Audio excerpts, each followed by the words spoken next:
وہاں پر بھی اس کے ساتھ برا سلوک ہوا، وہ بہت پریشان تھی، میں جب جاتا تھا وہ روتی تھی، بچوں کو یاد کر رہی تھی، بچے بھی اس کو بہت زیادہ یاد کر رہے تھے، بچے بیچارے تو رہے گئے تھے، ان کا کیا قصور تھا، ان کو کیا پتا تھا کہ ہماری ماں نے کیا کیا۔ زکیہ کی حالت دن بدن خراب ہوتی گئی، وہ وہیں سے اسپتال بھی پہنچ گئی، اتنی حالت خراب ہوئی کہ اسے اسپتال لے جانا پڑا۔ میں بھی اسپتال گیا اس سے ملنے کے لیے، مریم کے گھر والوں سے بات کی جو کہ اس کے چاچا لگتے تھے، جیسا کہ میں نے پہلے بتایا ان کو صرف پیسے سے مطلب تھا، اس لیے ان کو پیسوں کی آفر دی، لیکن وہ بہت زیادہ چالاک لگ رہے تھے، انہوں نے منہ مانگی قیمت وصول کی، مرتا کیا نہ کرتا، پیسے تو دینے ہی تھے، بیوی تھی آخر میری، بچوں کی ماں تھی، بڑی مشکل سے پیسوں کا انتظام کیا، اتنا بھی امیر آدمی نہیں تھا میں کہ بس جب مرضی اتنے سارے پیسے نکال سکتا۔ زکیہ کو اس مصیبت سے نکالتے نکالتے بھی 6 مہینے لگ گئے، بچوں کا زور ہو گئے، بچے کمزور ہو گئے، چڑچڑے ہو گئے، میری حالت بری ہو گئی، میں کنگال ہو گیا، لیکن پھر بھی وہ جیل سے باہر نکل آئی اور وہ بالکل بھی چڑچڑی یا غصے والی یا نفسیاتی نہیں لگ رہی تھی، لیکن بس عجیب سی ہو گئی تھی، اس کے چہرے پر ایک خاموشی پن تھا، جیسے اس کے اندر ایک گہرا زخم رہ گیا ہو، اسے اپنے کیے پر بہت پچھتاوا تھا، وہ اپنے بچوں سے بھی دور دور رہتی تھی، بچوں کے قریب آنا اس کے لیے مشکل ہو گیا تھا، کبھی کبھار وہ ان کے کمروں میں جاتی اور خاموشی سے انہیں دیکھتی، لیکن زیادہ وہ دیر وہاں ٹھہرتی نہیں تھی، بچے کوئی بھی شرارت کرتے وہ ہلکا سا بھی نہیں ڈانٹتی تھی، بس ایک خاموش نظر سے دیکھتی اور چپ ہو جاتی، جیسے ڈانٹنے سے اس کے دل پر بوجھ پڑ جائے گا۔ میں نے محسوس کیا کہ زکیہ اب بدل گئی تھی، وہ پہلے جیسی جذباتی نہیں رہی تھی، لیکن ایک طرح کا خوف اور خود احتساب اس کے رویے میں شامل ہو گیا تھا، اس کی آنکھوں میں پچھتاوے کی جھلک صاف دکھائی دیتی تھی، وہ اکثر رات کو دیر تک جاگتی رہتی اور خاموش رہتی، میں نے کئی بار پوچھا کیا سوچ رہی ہو، تو وہ صرف ہلکی سی مسکراہٹ کے ساتھ کہتی کچھ نہیں، بس سوچ رہی ہوں۔ میں نے اس تبدیلی کو محسوس کیا لیکن سمجھنے کی کوشش نہ کی، کیونکہ اس وقت میرے ذہن میں صرف یہ تھا کہ کس طرح اپنے گھر کو دوبارہ سے سہارا دے سکوں۔ میرے دل میں ایک پیچیدہ کیفیت پیدا ہو گئی تھی، ایک طرف تو میں اپنی بیوی کی حالت سے دیکھ کر دل ہی دل میں پریشان تھا، اور دوسری طرف اپنی میں اپنے بچوں کی فکر میں مبتلا تھا کہ نقصان ان پر کیا اثر ڈالے گا۔ میں نے فیصلہ کیا کہ چاہے حالات کیسے بھی ہوں، میں اپنے بچوں اور اپنی بیوی دونوں کے لیے سکون اور تحفظ پیدا کرنے کی کوشش کروں گا، کیونکہ ایک گھر میں محبت اور برداشت کے بغیر زندگی کا سکون ممکن نہیں ہوتا تھا۔ میری بیوی اکثر راتوں کو اٹھ کر مریم کی قبر پر چلی جاتی ہے اور جا کر معافیا مانگتی ہے، روتی، میں 3 4 دفعہ اسے وہاں سے پکڑ کر لایا تھا، اب وہ مریم کی اچھی اچھی باتیں یاد کرتی کہ وہ میرا خیال کرتی تھی، میں نے کام کرتی تھی، احساس کرتی تھی، بالکل میری بیٹی جیسی تھی، پتہ نہیں میں نے یہ سب کچھ کیوں کیا۔ پھر میں نے اپنی بیوی کی نفسیاتی سیشن کروانے کی شروع کیے، اس سے کافی فرق پڑا، اور مجھے نفسیاتی ڈاکٹر نے یہ بھی بتایا کہ آپ کی بیوی کو اس مقام پر پہنچانے میں آپ کی اپنی بھی غلطی ہے، کیونکہ آپ خود تیار ہیں کہ انہوں نے ہمیشہ آپ سے صرف ٹائم مانگا، نہ کسی پیسے کی ڈیمانڈ کی، نہ کسی اور چیز کی، لیکن آپ وہ بھی نہ کر سکے، محبت مانگی وہ بھی نہ دے سکے، اسی لیے ان کے اندر بے چینی بڑھتی گئی، جو اس طرح سے باہر نکلی، اور اب ان کو تو ہم ٹھیک کرنے کی کوشش کریں گے، لیکن آپ نے خود کو بھی ٹھیک کرنا ہے۔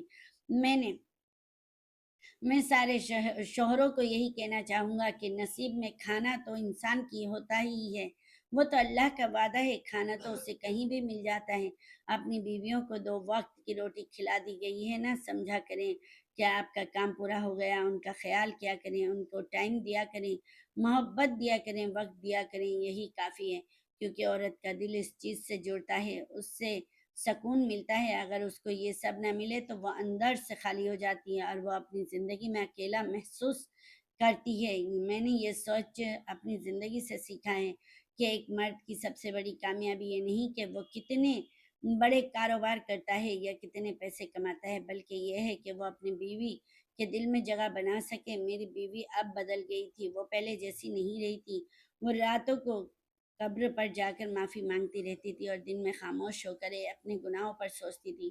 میں نے اسے اپنی بیٹی کی طرح دیکھا، لیکن ایک درد کے ساتھ، کیونکہ ایک انسان کی غلطی پورے گھر کو تباہ کر سکتی ہے۔ اس کے